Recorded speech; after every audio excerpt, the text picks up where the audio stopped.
Check. Check. Wait, where's the food coloring?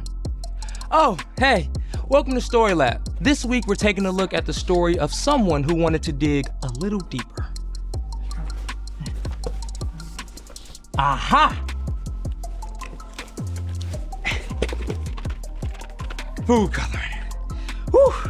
Food coloring and Story Lab were like PB&J.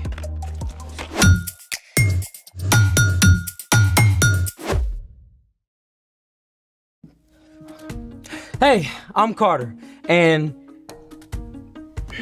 that's it. Okay, then I guess it's my job to let you know that all this month we're talking about ways that we can grow in wisdom, just like Jesus did.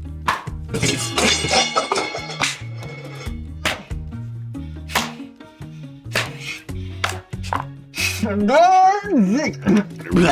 I'm Zeke. Little late, superhero. What? You said we're taking a deep dive into the ocean today, so I'm ready. I meant deep dive into knowledge about the ocean, not actual water. Oh, so I don't need a snorkel? We're only using this much water. Well, let's make it. Today, we're exploring the ocean layers on land. We'll use our imagination and some of these supplies. For this activity, we will need 5 jars of water, sea salt, food coloring, scrap construction paper, and a syringe with a tube, or a funnel in a large straw will do. Is this for breathing underwater? First things first. Step 1, add salt. This first jar will get no salt, the next will get 2 spoonfuls, then 4, then 7, then 9.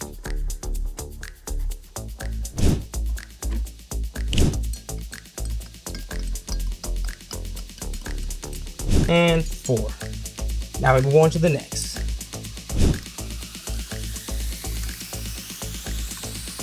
And 7.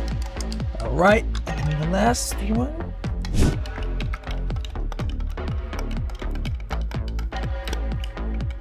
And 9. Oh, excuse me, Zeke.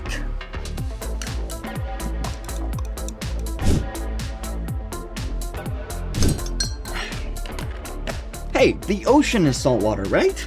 Yep, but we're also adding salt to increase the density of the water. Density just means how tightly the molecules are packed together. Since the different layers have different densities, they'll stay separate. Which brings us to step 2, coloring our layers. We'll put the tiniest bit of sky blue in the first jar, then blue-green 1 drop, then navy blue 1 drop, then purple 2 drops, then black 4 drops.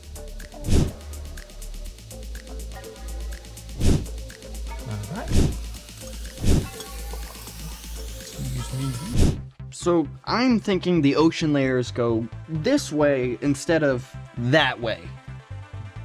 Step 3, the layers all go in here, carefully. Now, each colored salt solution represents 1 layer of the ocean. We'll start at the bottom with the darkest water, the trenches. Carter, I'm always willing to be in the trenches with you. Thanks, Zeke. Whew, it's so dark down in the trenches. Yep. 0 sunlight reaches the trenches. And the deeper that you go in the ocean, the higher the density of the water. There's so much we don't know about the deepest parts of the ocean, but we do know that sea cucumbers and starfish live there. All right. Now we're going to pour in the rest of the layers. Because each color is a different density, they should layer rather than mixing. But it's a little tricky, so we're using this tube and some paper to help.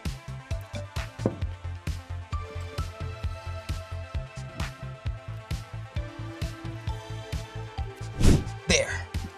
All right, next layer, the abyss. I feel like we're doing very delicate sea surgery.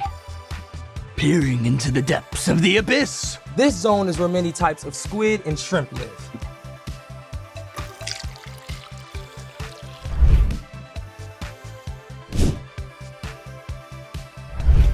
It all kind of looks the same. You know what we're missing? Light. Here it is. You see? Yeah. All right. Okay. Now for the next layer, the midnight zone. In the midnight zone, we find anglerfish and the ever-popular blobfish.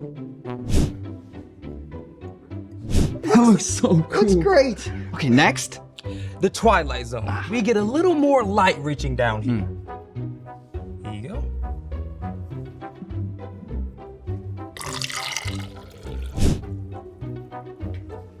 The Twilight Zone, home of jellyfish and octopuses, octopi, octopodes? All right. And finally, the sunlight zone, our lightest solution both in color and density. You ready? Yep. Sunlight. Almost done. Yep.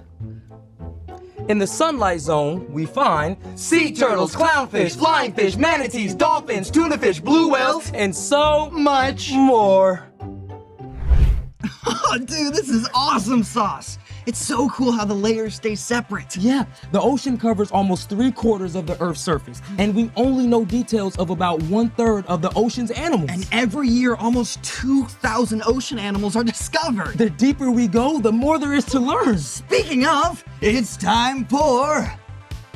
The story before the story. Today, we're in the 3rd book of the New Testament, Luke. God made a perfect world, but people turned away from God. From the very beginning, God had a plan to restore us to relationship. Even when the people turned away over and over again, God remained faithful. At the perfect time, God sent a rescuer in the form of a baby, God's very own son, Jesus. Even though he was God's son, Jesus was born to an ordinary family in an ordinary town. Which is where our story starts. Take it away. Hey everyone, I'm Brian. Jesus grew up in an everyday family in a small town. His family had traditions just like families today do special things each year to celebrate holidays. Every year, Jesus and his family would travel to Jerusalem to celebrate the Passover.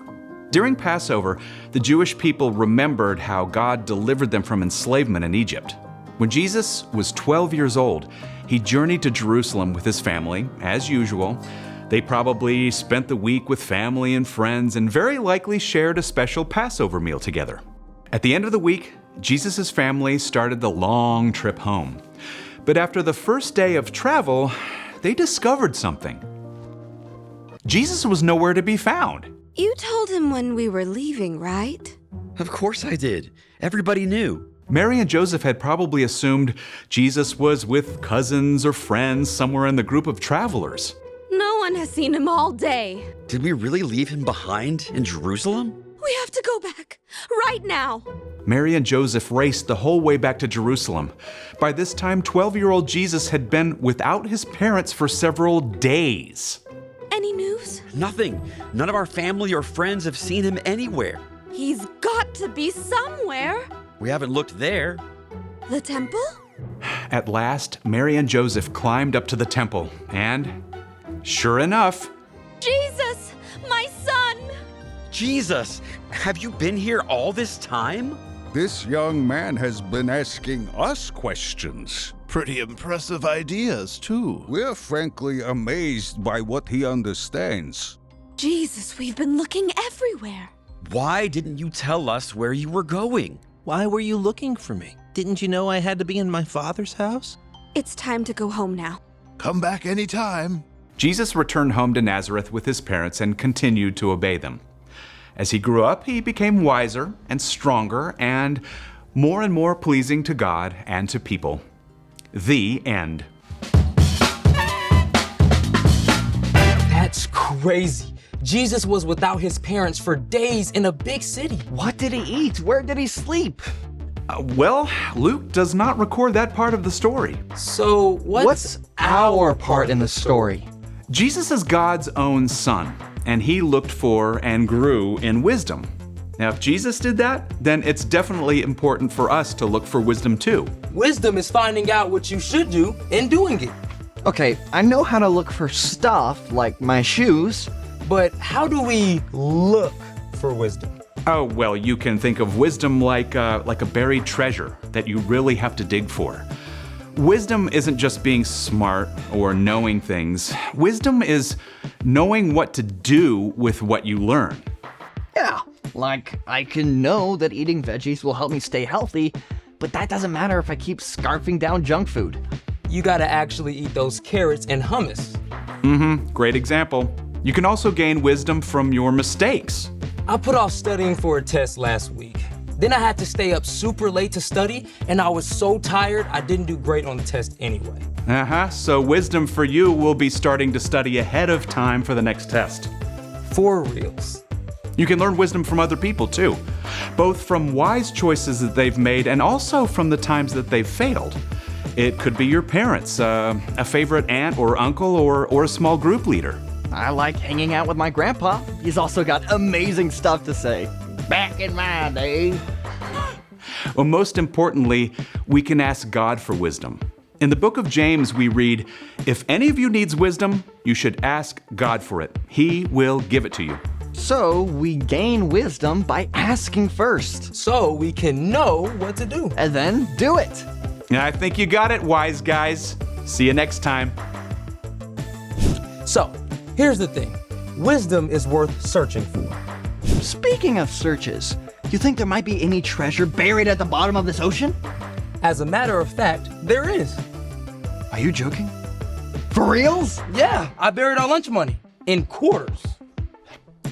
Oh, we get to dig for buried treasure. Thanks for joining us for the Story Lab. See you next time. Okay, should we use the syringe? Or maybe the tiniest shovel. Why not both? All right, let's do it.